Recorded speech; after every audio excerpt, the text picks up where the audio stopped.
Hey guys, welcome back to my channel. For those of you who don't know, my name is Omalade Okaito and I focus on faith, travel and reviews. And as you can see, I've got a panel full of men. And for those of you who watched my last panel, which was What Women Want in Men, I got a really great response from you guys. And I just want to say thank you. And I've listened to you all. And now I'm doing the reverse, which is what men want in women. So I listen. So before I get into the questions, I'm going to introduce the guys. So Charles, if you want to go first. Yes, so my name is Charles. I am 36 years old. I'm currently single. I work in advertising, digital marketing. I'm an account manager, and I'm looking forward to this debate, this talk. Cool. Thank you. And Ade? Hello, hi, my name is Ade. I'm married, been married for 2 years. I am a train driver, and I'm excited. It's going to be an interesting conversation and a needed one. So, yeah. Cool. Thank you, Ade. And Grady. Hi, everyone. I'm Grady. I'm 32 years old, one of the single members of the panel. I'm a secondary school teacher, a senior leader there, a Christian and a leader within my church as well. Cool. Thank you, Grady. And Josh? Yeah, my name's Joshua. I'm married to a beautiful wife. We're married for 10 years this year. Got 3 beautiful girls, foster child as well. Run a business with my wife as well. And Christian leader within the church as well. So yeah, looking forward to today. Nice. So guys, as you can see, I've got a diverse group on this panel. Some married, some single. So it will be interesting to see the different perspectives. I'm really excited to get into the questions. So I'm going to start off with an icebreaker question. Some may argue it's not an icebreaker. Yeah, I'm going to start off with one. So guys, and any one of you can go first if you want. Right. So is it important if a woman knows how to cook? Yes. Who do you want to go first? Use the rope one. I'm saying yes anyway. I almost feel like everyone's going to say yes. Some men don't say, you know. Want to eat food, man. Oh, Ade, what do you think? Yeah, it's important. I feel like Come on. cooking is an essential skill. You know what I mean? It's an essential skill. I know how to cook. It would have been quite odd if my wife didn't know how to cook. And I feel like I look at it as a financial aid as well. Cooking, you're spending less taking away, and eventually when you have children, it's vital. So cooking is important. Cool. And just off the back of that as well, I also wanted to say one of the things that I think I know we kind of say it tongue in cheek that it's important, but I think one of the things that some of us single men are actually looking forward to the privilege of being in the kitchen ourselves. But there's something about that element that kind of bonds the two together. It's something that guys will go out, and they go out and they're with their peers and they're boasting, hey, my wife, she knows how to cook, she knows how to throw down, you know what I mean? And I guess it's one of the things that we're kind of looking forward to. And yeah, just like Ade said, we can cook, and it'll be kind of strange if my wife couldn't cook as well. Okay. Yeah, 100% agree with that. 100% agree with that. I think similar. Like women look forward to like the wedding day. Yeah. Men look forward. They look past the wedding day. And one of those things is going home and having your wife cook you a nice meal.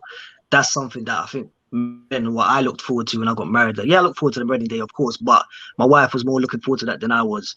I was looking forward to when I go home, she can cook me that chicken and rice and peas, and that's what I was personally looking forward to. And I think it's something that men are looking forward to in general in marriage as well.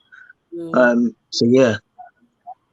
Wow, I actually didn't even know that. Like, I didn't know how deep it was. Like, Josh, I think you just hit the nail. Like, women are more excited when it comes to the actual day of the wedding, but with the men, it's okay after the wedding, like coming home to that home cooked meal. Okay, cool. Grady, anything else to add? Yeah, I was gonna say, I think in essence, it's the idea that, you know, a woman turns a house into a home. And cooking is a big part of that, especially if it's part of your culture.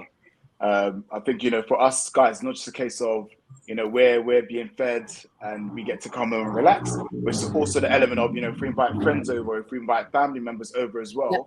it's a sense of pride to be able to say, yeah, my wife cooked this and you're enjoying the fruit of my wife's labor. Yeah. I think for some guys, it could be a bit subjective.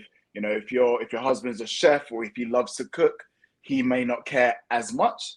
But I think for the majority of guys, that's definitely very, very important as individuals and part of certain cultures as well. Wow. Okay. And you know, sorry, I'm just gonna bring a spin to this. So you know, like certain cultures, obviously, I think majority of us on this panel are African. Yeah. So do you think it's more of an African thing that it's really important that a woman should know how to cook? Because I know when it comes to the Caribbean culture, a lot of the men do know how to cook and they know how to cook very, very well. So I think in my mind is, would they not mind as much? That's what I'm kind of getting at. Or do you just think it's just a men thing in general? Or does culture play an impact on that as well? Does play a massive impact because you're raising your culture and that's your upbringing and that's what you're used to and it's learned behavior.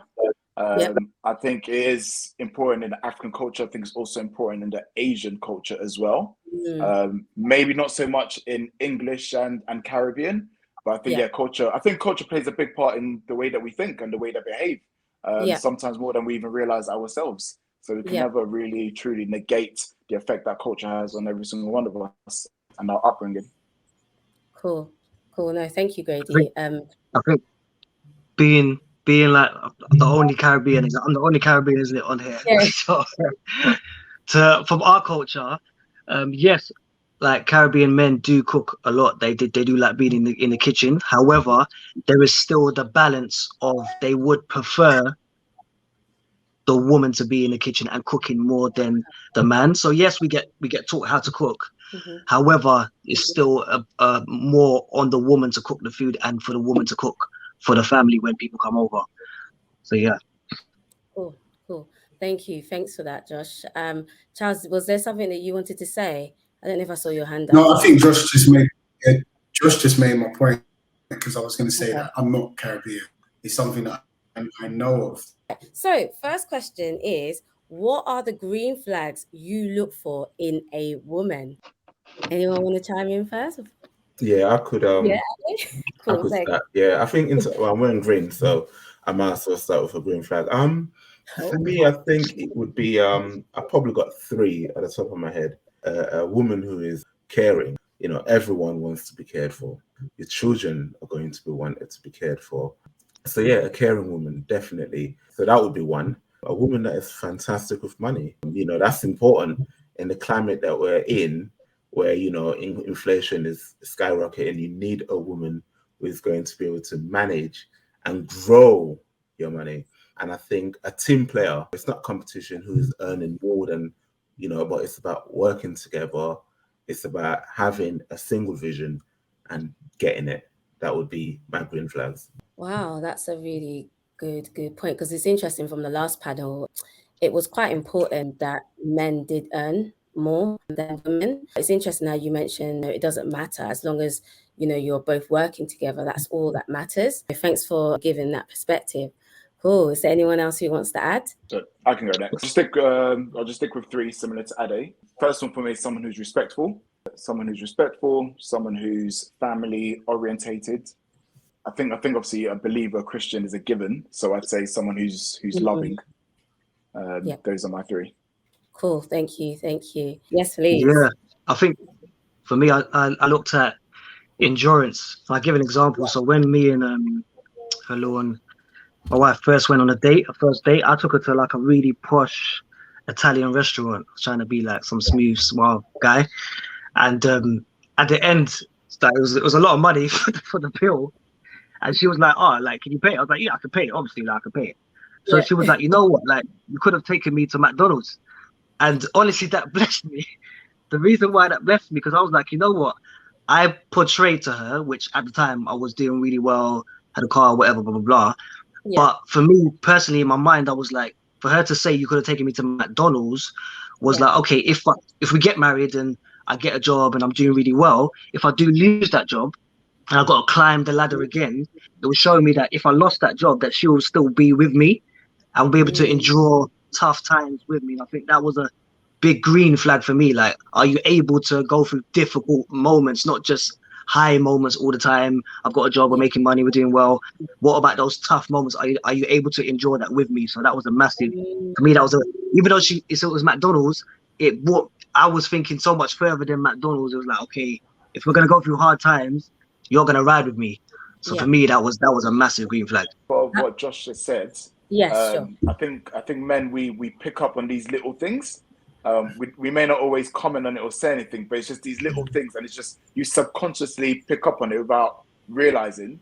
So sometimes I think a guy might write off a woman, not realizing that already things weren't being ticked subconsciously because of just kind of things that you learn, and it's always like the smallest thing. So even the going on Josh's point about the date that he went on, even the little the paying game, sometimes something as small as that, if that's not done, for some guys that could be a turn off. Or what I mean by the paying game is when the bill comes, obviously the guy's gonna pay, but if you at least see her reach for her purse and look like she's about to take, so at least you know that kind of little, and just so you can say no, I've got this. But if my girl's just chilling there watching you, once you take out your wallet, once you take out your card, in your mind you're thinking, Rala, you're already expecting me to pay. I'm gonna pay anyway. But it's kind of like when women say they don't like it when a guy expects them to be in the kitchen. We don't like the idea of you just expecting us to pay, even though most likely we're planning to do that anyway. It's just the idea of just wanting to be grateful and still being able to kind of surprise you and be chivalrous, I suppose. That's good. Wow. Oh my gosh. I never knew it was that deep. I did not even know it was that deep. I don't think it's a deep thing. I think it's more of those small nuances. Obviously, the deep things are the deep things, but these are just those little things where a guy just thinks, oh, okay, this is nice. And then it kind of feeds into his interest a bit more. Oh wow. Okay. Wow. That's definitely a food for thought, because I didn't even know, like, even just those little things make a difference with you guys at all, because obviously as a woman, expectation, the man's gonna pay for the date, the first, you know what I mean, especially like first first few dates, because when women love idea of just caring. Well, that okay. Yeah. Cool. No, thanks. I guess we've got Charles back with us. He's sorting out himself. Was there anything else that you guys wanted to add from what Grady has mentioned? Yeah, I think there's one. It's a bit controversial. Oh yeah, let's bring it. But I suppose men. The way I'm gonna break it is when you grow up as a man, you're ready to fight. To defend, to protect. It's a very weird situation to come home and you feel like you still got to fight. In time, it could be, well, hopefully, God forbid, never physical, but you're verbally arguing all the time. Points are not being received. There's a lack of submission on both parties. It can kill and drain energy. I feel like you need somebody who is less fighting. That's a really good point. That's a good point. That's a very good point. I'll say that we're not on red flags at the moment, but just a green flag. Like a green flag. I think the whole notion of like a strong black woman or a strong woman, I think my concept or imagination of a strong woman is a woman that's able to, as I said, for me, ride in hard times.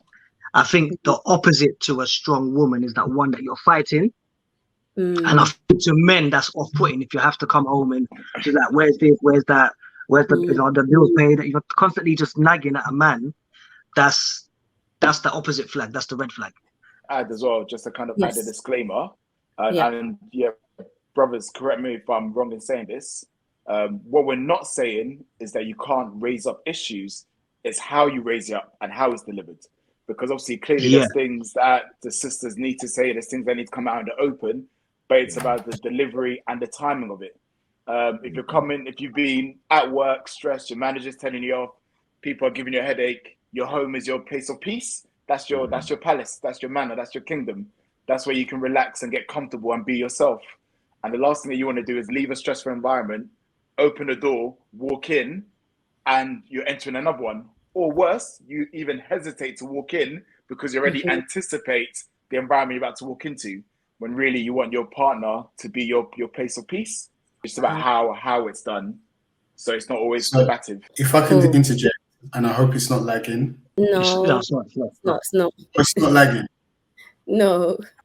Okay, cool. So yeah, just off Grady's point, I think, and Ade's point and Josh's point, there's a way that a woman can challenge a man in a way that a man can receive. If a woman challenges her husband in her feminine nature, in a way that's not masculine, she's going to get a better response out of her husband. But if she comes to him in aggression, naturally a man's going to want to come back in that same form of aggression. So like he says, you know, you don't want to be fighting outside in the world, working hard, only to come back home to have to face the same kind of thing. There's a reason why you married a woman and not a man.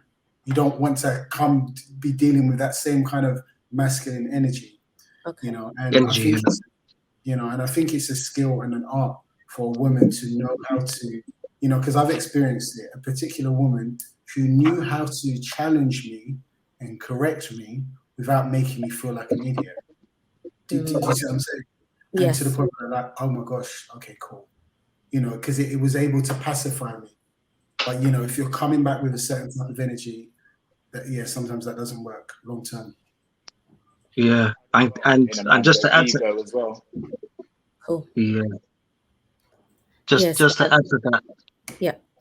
Might be a bit controversial, but like in Caribbean cultures, like the women are quite strong, the older women, and because the older women are so strong, sometimes the way that they speak to the males is quite disrespectful. So I think the reason why I'm saying in regards to, and it could be like that in other cultures, but you can see the impact of these older women speaking or disrespecting that man, and it's different regards to like dealing with issues. If you're approaching a man and saying, you know what, I have an issue with this, it's different. But I think if a woman approaches a man with, you need to do this, you need to do that, there's a level of respect. And I think maybe Caribbean men, I'll speak for my culture, but for Caribbean men, what is a turn off for some Caribbean men is if a woman, the way that they talk to men, if it's aggressive, if it's rude, that's a turn off to some Caribbean men. And I'm not sure in regards to your culture, like African culture, but in Caribbean culture, that's a big thing to males when they're approaching women or in dates or anything. So with my wife, was very, very submissive in our relationship. So she was very respectful and she spoke to me. If she ever had an issue, she always brought it to me respectful. And even if it was strong, it was never disrespectful, even though she came from a very family of women as well. So yeah, it could be culture, but for Caribbean men, just the way that they could carry themselves or speak to a man, we roll off respect. So if it's not respectful, that could be a turn off as well for Caribbean men. Wow. No, thank you for that. And even just you going a bit more deeper about even just the way Kalon approaches you, and she wants to bring something to the table, and it's just still in a very respectful way. Thanks for adding that. And just even culture-wise as well, giving that perspective. I was also going to talk about like even just upbringing as well.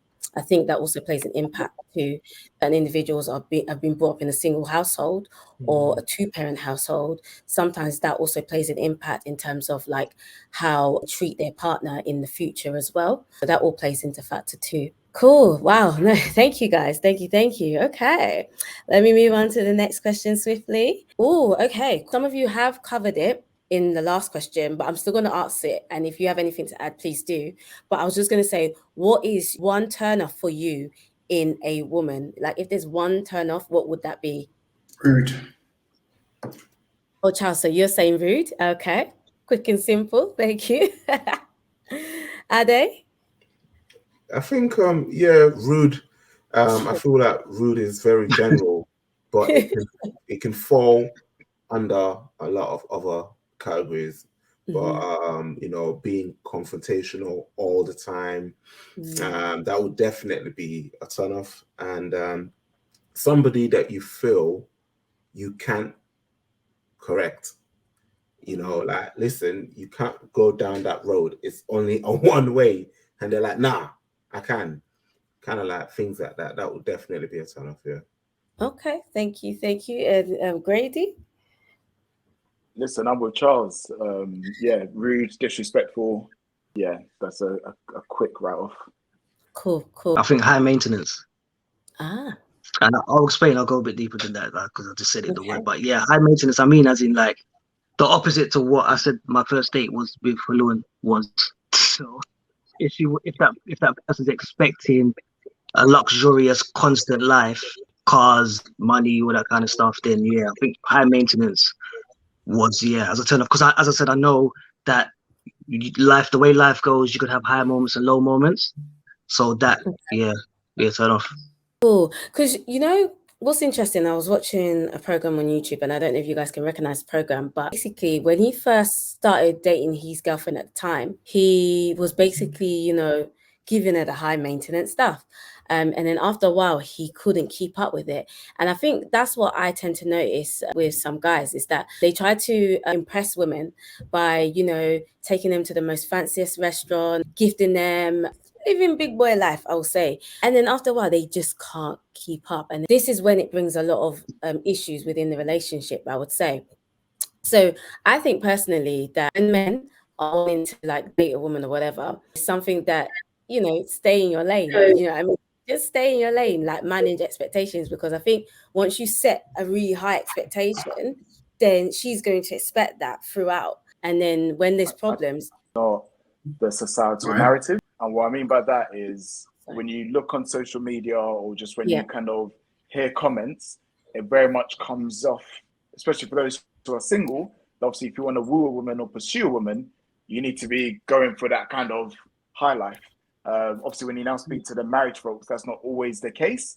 But I think when you kind of look at society, when you look at culture, that seems to be the most common narrative, which is essentially the assumption that guys make until, as Josh said in his case, you meet a woman who you try that with, and then they rebuttal by saying, actually, we don't need to do this. And it brings you a form of reassurance because you realize, oh, okay, you're not one of those who requires this level. But going on what Charles about to say, for other women, maybe they were just raised in that way. They come from a healthy household. That's their society. That's their community. It's what they're used to. So I don't necessarily think high maintenance is a bad thing.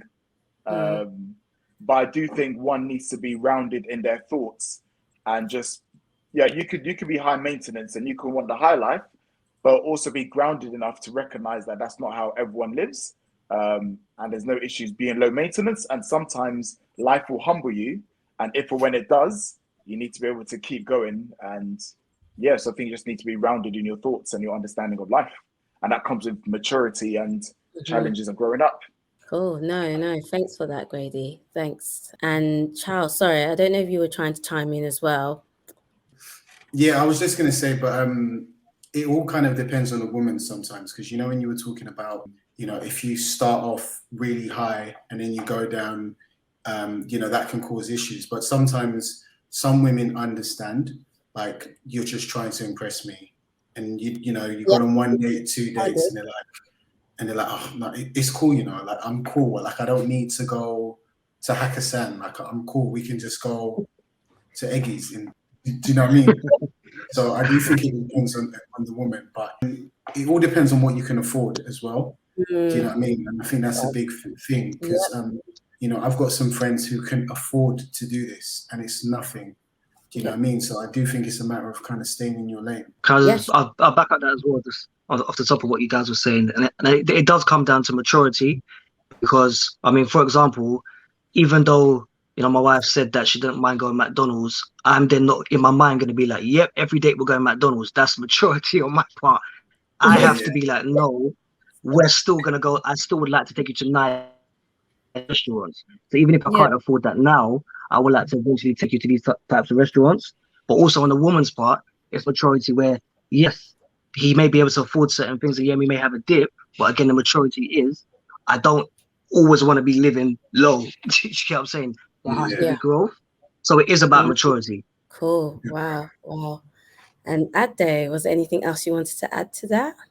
No, I agree with everyone because I'm trying to understand what high maintenance means, and I'm thinking, does high maintenance equate to a lot of outgoing in terms of money? And if that's the situation, I feel like that's a conversation that needs to be had very early on. Of course, if the gentleman is a billionaire, then I suppose maybe that's not a problem. But I've never met a billionaire, so I suppose, yeah, you've got to be quite prudent with money. Wow. You know what, Ada, you just said something really key. What does high maintenance mean? Because high maintenance can mean a lot of things, not necessarily just money-wise, dating-wise. It can be emotionally as well. It could be in so many ways as well. So, you know, thanks for like even just adding that gem in, because I didn't even think of it like that. I think to like, when I think of high maintenance, I think of expectations. So I think like Kim Kardashian, like you have an expectation that the man has to meet, or you expect him to, I don't know, afford this car for you. You expect him to afford that, and your expectations don't lower, so it stays high. So I think that's when I think of high maintenance, where what you want to maintain has to always be high. You can't go below that level, and if you go below that level, then it's an issue for that person. So that's and that's not just on, as you said, on a money standpoint. That could be emotionally, that could be any standpoint. If you go below that level, then they don't meet expectations. And that again could come from culture, can come from upbringing, and I think that's where the conversations need to happen regards to expectation, from the get-go. Because if you present something in the beginning and then that woman is expecting that, the man can actually set that expectation to the woman.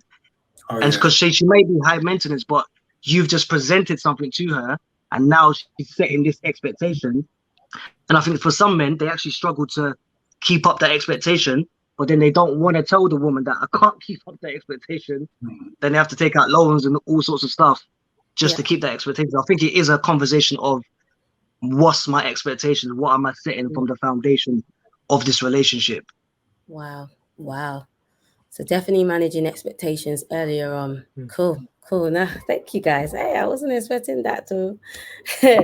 Cool. So you ready for this one? Okay. So, do you prefer looks over personality? Yes, Charles. All right. Well, I think no self-respecting Christian man is going to say that they prefer looks over personality. However, I think a difference maybe between men and women is that the thing that oftentimes draws us first is what we see aesthetically. So the looks is definitely going to be the draw. I will not see your personality until I see your looks, generally speaking.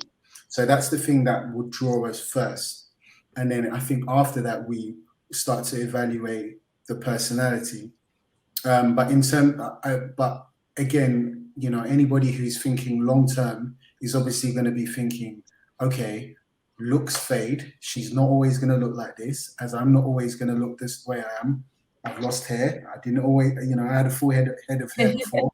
You know, things change. Yeah. But it's the character and personality that's the thing that's going to matter the most.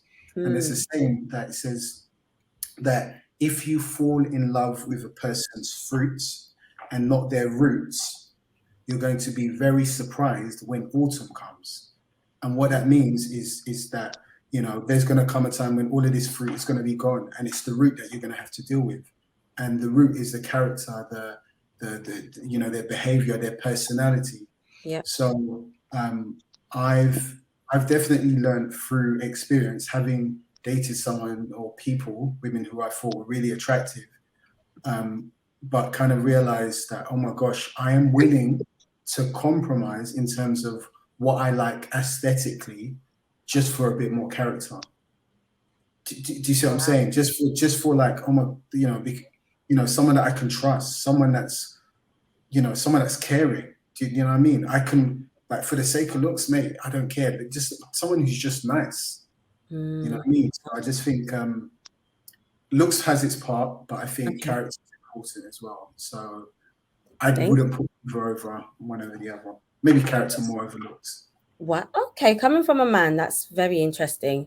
Because I usually hear the opposite. Like, okay, but I don't know if that's also linked to maturity as well. As you grow older, you don't really care about looks as much. Okay, it's We do interesting. care. We do care. I almost feel like I need to, like we care. It's Mm. looks that draws us first, oftentimes, Yeah. and then we start evaluating everything Okay. else. Cool. And Grady, what do you think? I wouldn't. I don't completely agree with Charles. I get his points. Yep. I think it really depends. It depends Yep. on what you define as looks, and it depends on how you separate or differentiate between the looks and the personality, if that makes sense. So I'm more leaning on the idea of attraction, because essentially what turns in my thinking, what turns a sister or a friend into a wife is that physical attraction, because we're going to be waking up next to one another, we're going to be procreating together. If there's no physical attraction, then we're friends. So thinking of marriage, partnership, then I'd put looks just above of personality, because if looks weren't an issue, then for any of us guys who have female friends, it's for choice per se, but where people have different attractions, different types, different things that they kind of lean towards, that's where looks play, even if it's just one additional point over personality. So that's what I mean. So I'm not saying that you completely abandon personality and you just pursue the looks. No, I'm saying looks give that kind of added bonus that allows you to kind of make that decision and go over that line. But can I push back? Can I push back on your pushing back? Absolutely. So, just to use your analogy, there are also attractive people who you've met that you've also chosen not to marry, right? And so there's a degree to which there is some kind of nuance whereby there's a trade-off between the two. So I don't know if you can categorically say that looks are better, looks are slightly above character, because again, there are people that you find attractive that you've chosen not to marry. And I presume it's because character and compatibility, right? Yeah, no, Charles, I was going to say, I was listening, I was saying, yeah. All right, so we got some pushback. I think I was just going to chime in a little bit, because on the last panel, one interesting thing that Halon mentioned was that if Halon's a bit annoyed with Josh, or they have like a little disagreement, she mentioned something really key, that because she is attracted to him, it doesn't last. Like the disagree, it was hilarious. Like basically, it does not last. Like she just ends up just giving in. And it's just like, oh, you know what I mean? Interesting about attraction, how that can play a huge part, just even within marriage as well. Parties are in conflict. Sorry, I just had to bring that in. No, I'm laughing because it's something that I make comments of, just out of banter.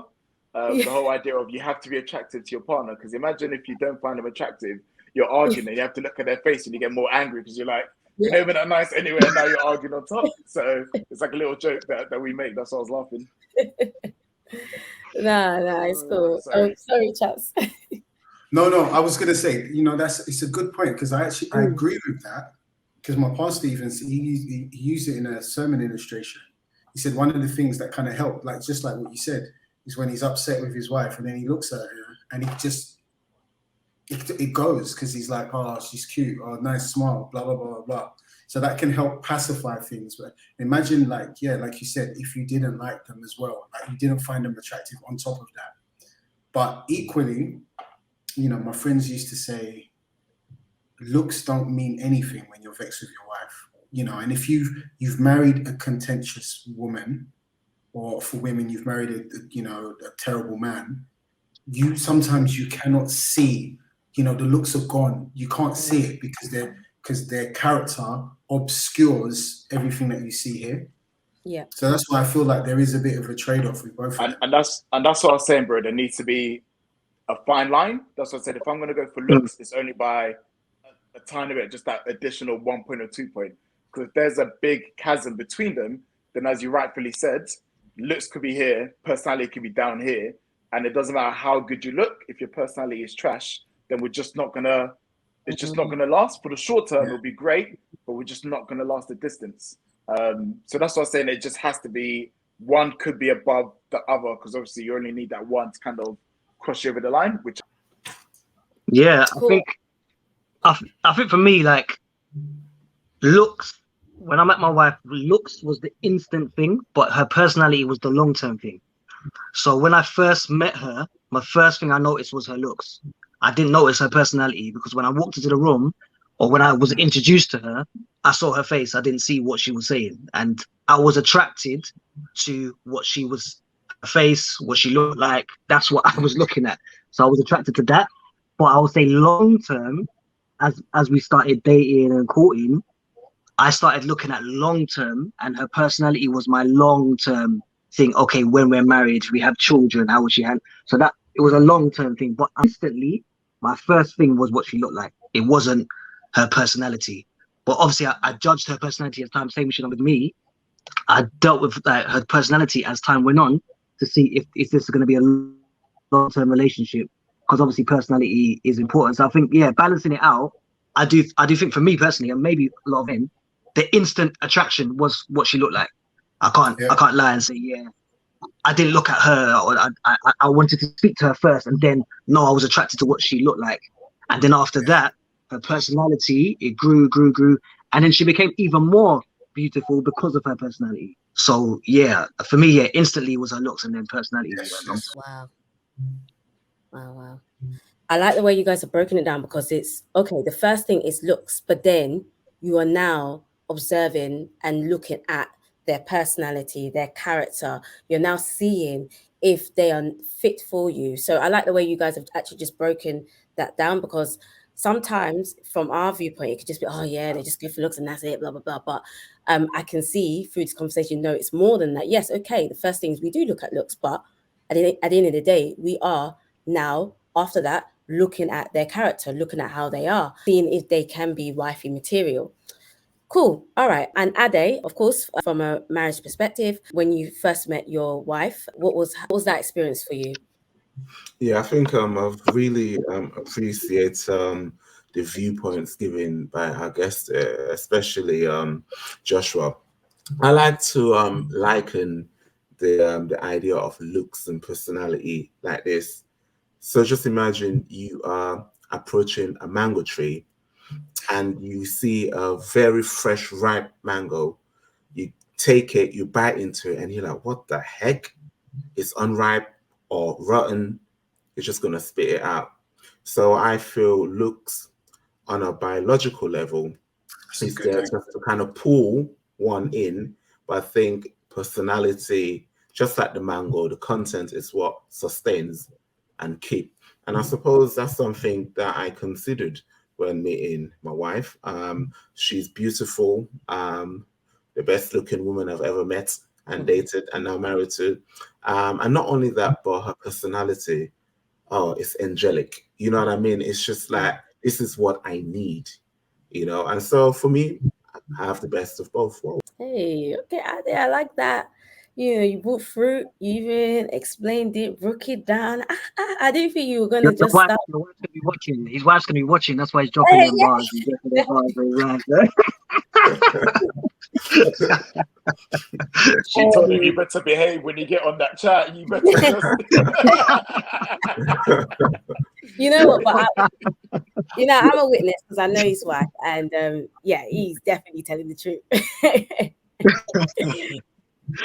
Cool. No, thanks for that, guys. Thanks. All right. So we covered this a little bit in the beginning. Josh, I think it was with you. I did ask the women this, and I'm now going to ask you guys. But would you mind if your partner earned more than you? Hey, please tell the truth, eh? So for me, I wouldn't mind. Yeah. My issue wouldn't necessarily be salary. My issue would be lifestyle and expectations. Because obviously, I think depending on what job or career you go into, some people's salary might cap at a certain place. Others may continue to grow and to progress. Yeah. But I think, if you live a certain standard that I can't meet, then that's going to be very difficult for me. And if I feel a certain way, or if you make me feel a certain way because I can't reach that level, then that's going to affect me as well. So, you know, I know women who earn a lot of money, but have very basic, average living standards. Yeah. And I know others who earn a lot of money and are living a high life. But also, I know women who don't have a lot of money, but also seem to be living the soft life as well. And I'm thinking, I don't know how that works, but I think it just really depends on the lifestyle. There's a way it works, And Grady. I'm sure. Listen, whatever you guys do, you do it. But the point I'm making is the lifestyle. Cool. Yeah, because you could be earning a lot, and then most of it's going towards investments and towards retirement rather than current spending, splash. So yeah. So more future as opposed to living in the moment. Cool. I agree. I agree with what Grady's saying. I think, you know, it's not currently right now, but even if, you know, my wife was learning a lot more money than me, it wouldn't bother me because I know how she is. So she wouldn't lord that part of her life over me or use it to manipulate a situation or whatever, where some other woman could do that.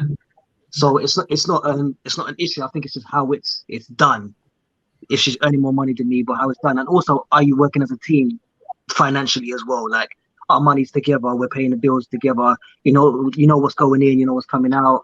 We're one in this as a married couple, so it's not too big. It's just how that situation is handled maybe can be the issue rather than who's earning most money kind of thing. So if a different kind of woman could be different, but I know with my wife, it wouldn't be a thing where she's trying to lord it or anything like that. We'll still be a team no matter who much she's earning who.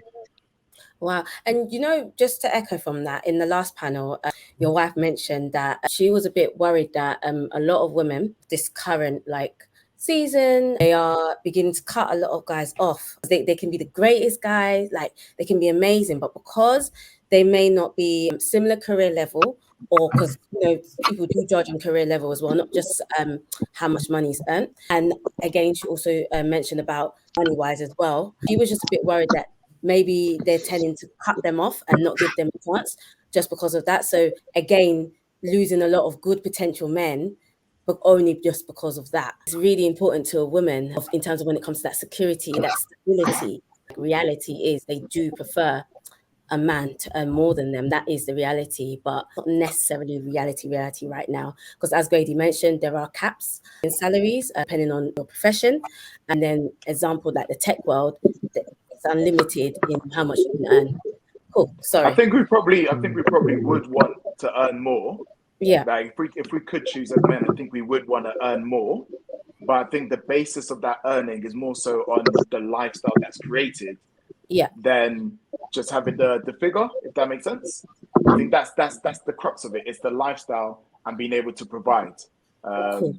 Those are the main reason why we want to earn more is so that we can fulfill those obligations. And that's true. Just to jump quickly on what Grady was saying as well, because Selena, you mentioned the whole protectiveness of a woman wanting a man to obviously protect them, and Grady's obviously mentioned the providing bit for a man. So I think, for a man, 100%, I want to earn more than my wife not because I want to lord anything, but because I want to protect her in that way and be protected and provide for her. Where a woman wants to feel protected, where she knows, like my wife, before when we was married, she used to handle, when we first got married, she handled the bills, but she was very stressed with that. So I took it all on, all the bills, everything's handled it, and the pressure of it lifted off of her head. So that protectiveness where now she doesn't have to worry about bills, nothing being paid, nothing like that. She feels much more better now where she doesn't have to worry about that. So I think women in general don't want to worry about bills and that, where men want to provide and know that, I can come home and know that, love, rent's paid, bills are paid, where I can be strong and be like, I'm providing for my wife and family. Wow. Thank you. I cannot even add. You guys are literally smashed it with responses. Charles, or I think one of you guys had your hand up. I did. Cool. Yeah. Cool. This is a very difficult one because as I was listening to the guys, I had to question myself. I'm like, would I actually have a problem if my wife, my beloved, earns more than me? And I believe that there's a possibility that she will. Like Selena mentioned, given the industry that she's in. And then I was thinking, will it render me not the man. And I suppose it really links to identity. And I think that's where the struggle is, because now, in previous times, men earn more than women, and Yep. a system was created where men always earn higher. But now that cap is removed, and so women Yep. can actually earn, depending on the industry, probably more than men, or Yep. depending on their singleness and their focus, they can probably earn more. And so Yep. what would happen to men in that regard? Do we just become, are we not men any longer? And I think that's probably the more pertinent question. What do we become? And it doesn't have to just be finance. It could be intelligence. What if she's more intelligent than you, more educated than you? So there's just different categories to agree. But I think what Joshua mentioned about humility and working together, and having one pot where everything is paid off, I think that really helps to just make both parties solid in a relationship, because you don't want to be competitive. You want to work together, one goal, one family, one dream. Yeah. Wow. No, thank you for adding that, because it's true. Back in the day, men naturally were earning more than women, like regardless. But now the game has completely changed, and it's interesting how that's now coming into the relationship, and how that plays quite a big factor in relationships. Charles. Can I just interject? So that stat is not true. Men still out earn women. Black men still out earn black women as well. I've checked the stats. Okay. No, I've checked the stats. Yeah, because no. Yep. Yeah, because we've because oftentimes in some of our environments we meet women who are out earning some of the men that they are around, but that doesn't mean that they're still out earning black men, because that's just not true. Like I said, I've checked the stats on that. But regardless, just back to Josh's point, I think a man out earning a woman, I think naturally, we see it as wanting to provide. It's part of our covering. We find utility and purpose in being able to provide and look after our women, and that's one of the reasons why we want to do it. Naturally as well, the case is called hypergamy. You've heard me say this before, where women will naturally be inclined to either marry somebody on their economic level or someone who's higher. And the reason why is because there's something within women that wants men, they want that security, and they want it to come from a man. And I think that's the reason why God has created us to be stronger, because we're supposed to go out and labor. Obviously, because the world has changed and the nature of work has changed, which has made it a more level playing field. But I feel like some guys, they just, if they were to meet women who, have already got it, who are already successful, who've already bought their houses, they feel like, what is my utility? What do I add to this relationship? Guys, we want to be the Superman. We want to save. But if there's nothing to save, everything is settled. Guys feel a lack of utility. And so, I know we're not necessarily answering the question per se, but what I would say to a woman who is out earning a man is that, just try and be humble. There's ways that you can carry yourself that is not off-putting to a man. If you allow him to lead in certain areas, even if you're earning 70K and he's earning 30K, if you allow him to lead in certain areas, he can still feel fulfilled. But just to answer the question, as regards myself, I have no issue with my wife out earning me. Okay. Yeah. Cool. Oh yeah, Josh, sorry, I think you're on mute. Oh, sorry. Charles made a really good point in regards to even if the woman is earning more money, to push her husband and help him try and earn more. I know married couples that the wife was earning a lot more when they first got married, and the wife really encouraged him in business, even in my situation, business, or going out with his career. And now that husband's earning a lot more than the wife. because she's pushed him and encouraged him to grow, basically. So that's a big point as well, where even if the woman is earning more money, that she encourages the man. So encouragement is very, very important. Even with that, I'm going to pull in from the women's panel. Hannah, one of the ladies, made a really good point about even if, say, as Charles mentioned, the man is earning 30K and the woman's earning 70K. Obviously, if you do the maths, that's like I'm even bringing my fingers, that's a 40K difference. But she was basically saying that she would be also looking at what are the extra streams of income. What else is he doing? I say make up for that gap. That wasn't her words, but what's his like long-term plan? What is his next 5 years goal? So she said that she would also take that into consideration as well. But even if there is a gap, she's also looking at how is he like in terms of maybe side things that he may be doing to also multiply his income. Oh, okay. What does submission look like to you? I think I'm going to start off with those who are married. So within your marriage, what is submission looking like at the moment to you guys? Okay, well, Joshua's on you. Again, I think I mentioned that my wife was angelic. So I suppose I'm at an advantage because submission in my marriage is probably going to be completely different for a lot of people. It's usually being allowed to lead as the man in terms of putting ideas forward, suggesting, where we're going, and ultimately, discussing it. But ultimately,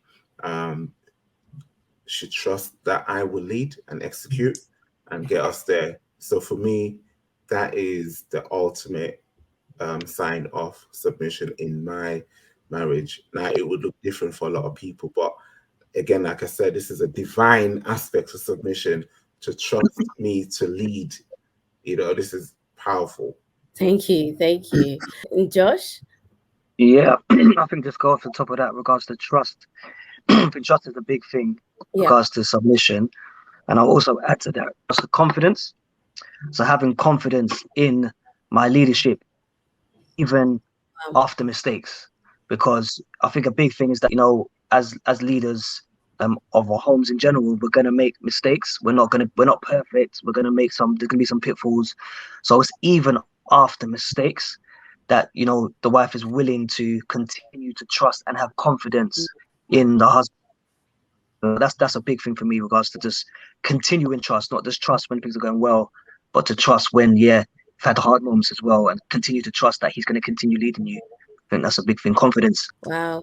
Even some of the things that you guys are saying, it's not what I would have expected to hear, to be honest, because sometimes when you hear submission, it can be quite triggering to women. There's this kind of stereotype that, when the man says to them, you must be submissive to me, it's more of like this doormat. She is confident in your leadership. And then Ade is the fact that your wife is angelic, right? Guys, it's good that you guys are actually saying these things, because there is that stereotype of what submission looks like. I think the word submission has been like abused. Yeah. So I think the woman hears the word submission, they think of abuse. Rather than because if you really look at submission actually protects a woman, like it keeps her underneath that, so you can lead her. So I think just the word submission, I think to a lot of women, if you hear a man like, you do submit to your husband, I think it's been battered in a way where women are like, am I going to be abused? I can't talk, I have to shut up. And it's not really that. Submission is actually a beautiful thing in marriage. It's not a bad word. Thank you. Okay, I think we've lost Grady, but Charles, what does submission look like to you? So I think it's very similar to what Ade said. And I think Ade said a word that was very important.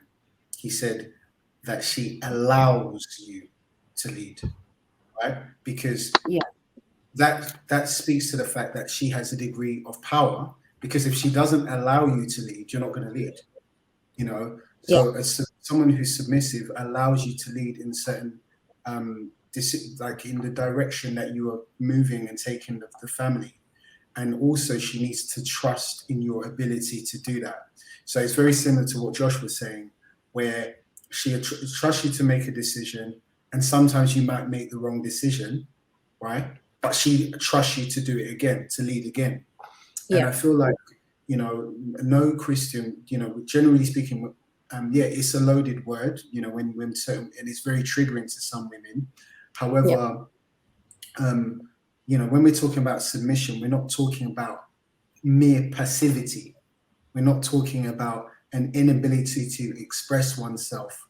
We're talking about a woman who's able to express her opinions, who's able to challenge where necessary, but ultimately allows the man to make the ultimate decision.